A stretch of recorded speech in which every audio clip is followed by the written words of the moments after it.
औज़ुबिल्लाहिमिनश्शैतानिर्रजीम बिस्मिल्लाहिर्रहमानिर्रहीम अल्लाहुम्मा सल्लि अला मुहम्मदिन व आलि मुहम्मद वज्जल फरज वल मजमैन अल मासूमीन बिस्मिल्लाहिर्रहमानिर्रहीम। मैं इस वक्त मौजूद हूँ मोची दरवाज़ा में। मैंने आपको रात को बताया था कि सुबह की जो बरामदगी है वो आपको दिखाई जाएगी। मैं मोची बाहर मौजूद हूँ, अंदर काफ़ी ज़्यादा रश है क्योंकि बरामदगी का टाइम है, सुबह के 10 बज चुके हैं। आइए बिस्मिल्लाह आपको बरामदगी दिखाते हैं इमाम हसन मुज्तबा के ताबूत की। होता है जब तक जनाजा घर में हो, किसी की ख्वाहिश नहीं होती बेटी की बहन की कि ये जनाजा घर से चला जाए, लेकिन जब एक बार घर से चला जाए फिर कोई नहीं चाहता कि वो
ज़ियारत की बरामदगी आप लोगों ने की है। इस वक्त ज़ियारत जो है मोहल्ला शिया में मौजूद है।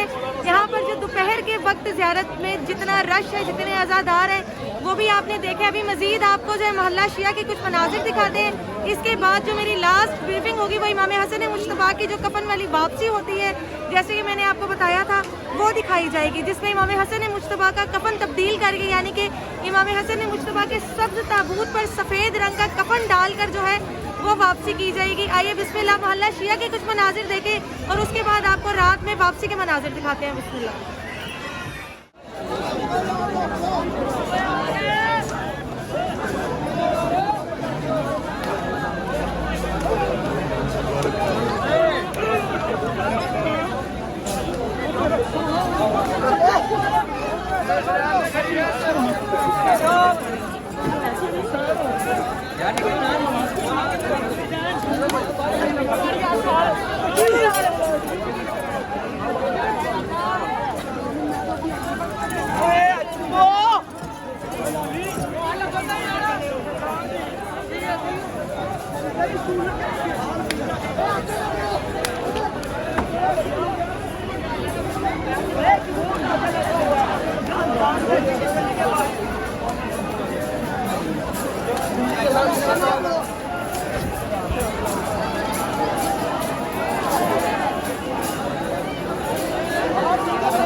महल्ला शिया, फिर महल्ला शिया से आगे आते हुए जो उसका ये जो ज़ियारत का रूट है ये मोची अंदर का ही है। मैं रात को भी आपको बता चुकी हूँ। कुछ मनाजिर है जो मोची दरवाज़ा के हैं जो 28 सफ़र पर देखे जाते हैं। आए बिस्मिल्लाह आपको वो ख़ास मनाजिर भी दिखाते हैं। इमाम हुसैन अलैहिस्सलाम की सबील की तरह यहाँ पर रसूल खुदा के नाम की सबील और इमाम हसन मुस्तफ़ा के नाम की सबील भी लगी हुई, क्योंकि आज दो अजीम शहादतें हैं। एक रिसालत इमाम जनाब मोहम्मद मुस्तफ़ा और दूसरी जनाब इमाम हसन मुस्तफ़ा की शहादत है। आज नाना और नवासे की दोनों की शहादत है। उनके जो मनाजिर हैं यहाँ पर मोची दरवाज़ा में वो भी आप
आपने दिन के मनाजिर भी देखे थे। अभी रात जो कफन वाली वापसी की जाती है इमाम हसन मुस्तफ़ा की ज़ियारत की, जो मैंने आपसे वादा किया था कि मैं आप सबको वो भी दिखाऊंगी कि जब वापस जनाजा घर गया था बीबियों के पास और बीबियों ने तब्दील करके कफन को जो है वो भेजा था, उसी तरह यहाँ पर भी जो है ज़ियारत बाबे हसन जाती है। वहाँ पे जो औरतें हैं सैयदादियाँ बीबी की निस्बत से कफन बदलती हैं और उसके बाद जनाजा जो है इमाम हसन मुस्तफ़ा का वापस लाया जाता है। आइए बिस्मिल्लाह आपको उस कफन वाली वापसी की भी ज़ियारत करवाते हैं।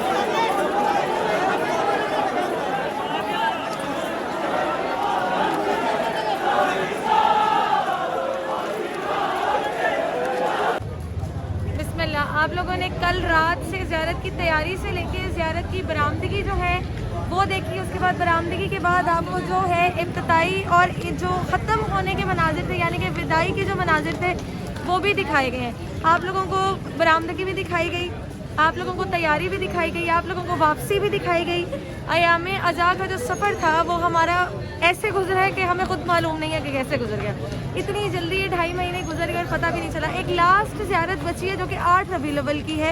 लास्ट ज़ियारत बची है जो कि 8 रबीउल अव्वल की है, जिसके बाद सोख खुल जाएगी और 9 रबीउल अव्वल को ईद शुजा मनाई जाएगी। ईद शुजा वो कि इमाम सज्जाद अलैहिस्सलाम के चेहरे पर हल्का सा तबस्सुम आया और उसको ईद शुजा दे दिया गया तब, जबकि हुरमला का सर जो है जब इमाम सज्जाद की खिदमत में पहुंचा जो शहजादा अली असगर का कातिल था, उसको देखकर जनाब सज्जाद के चेहरे पर हल्का सा तबस्सुम आया। तो उसको मद्देनजर रखते हुए ईद शुजा कहा गया, क्योंकि जनाब मुख्तार ने खून हुसैन का बदला लिया था। आज जो ज़ियारत थी इमाम हसन मुस्तफ़ा की थी 28 सफ़र की। आज 2 शहादतें थी, जो रसूल खुदा की भी शहादत थी और इमाम हसन मुस्तफ़ा की भी शहादत थी। आज जो निस्बत जिनकी निस्बत से ताबूत निकला था वो इमाम हसन मुस्तफ़ा हैं। जहर दिया गया था गरीब शाम की तरफ से, जोधा को भिजवाया गया था, जोधा जो कि इमाम हसन मुस्तफ़ा की ज़ौजा भी थी। उसके हाथ इमाम हसन मुज्तबा को जहर दिया गया। 25 सफ़र को जहर दिया गया, 28 सफ़र को उनकी शहादत हुई। जहर इतना तेज़ था कि जहर का असर इतना तेज़ था कि जब इमाम हसन मुज्तबा को जो कह आई उसमें मौला हसन मुज्तबा के जिगर के टुकड़े काट कर खुद से जो है वो बाहर तश्त में तकसीम हो गए। इनकी वसीयत थी जनाब सैयदा पाक बीबी फातिमातुल ज़हरा सलामुल्लाह अलैहा की वसीयत थी कि इमाम हसन मुज्तबा के 2 कफन और हुसैन का एक फटा हुआ चोला अपने पास रखना। ये वसीयत बीबी ज़ैनब सलामुल्लाह अलैहा को थी। जैसे इमाम हसन मुज्तबा की शहादत का वक्त करीब आया, पहले जनाजा घर से निकला जो कि रसूल के पहलू में दफन करना था, लेकिन अफसोस कि इमाम हसन मुज्तबा के जनाजे पर तीर चलवाए गए उम्मत मुस्लिमा की तरफ से और उनसे नाना का पहलू छीन लिया गया। जब वापस जनाजा घर गया तो तब जनाब सैयदा पाक बीबी ज़ैनब सलामुल्लाह अलैहा को अपनी अम्मा की वसीयत याद आई कि इसलिए इमाम हसन मुज्तबा के 2 कफन कहे गए थे कि उनकी जो है वापसी जनाजा घर आएगा। जब घर जनाजा वापस आया, हाय बहनों ने बड़ी ही शिद्दत के साथ और बड़े गम के साथ इमाम हसन मुज्तबा के जनाजे से तीर निकाले और दोबारा कफन तब्दील करके जन्नतुल बकिया की तरफ भेजा गया। जनाब इमाम हसन मुज्तबा को जन्नतुल बकिया में जो है वो दफन किया गया।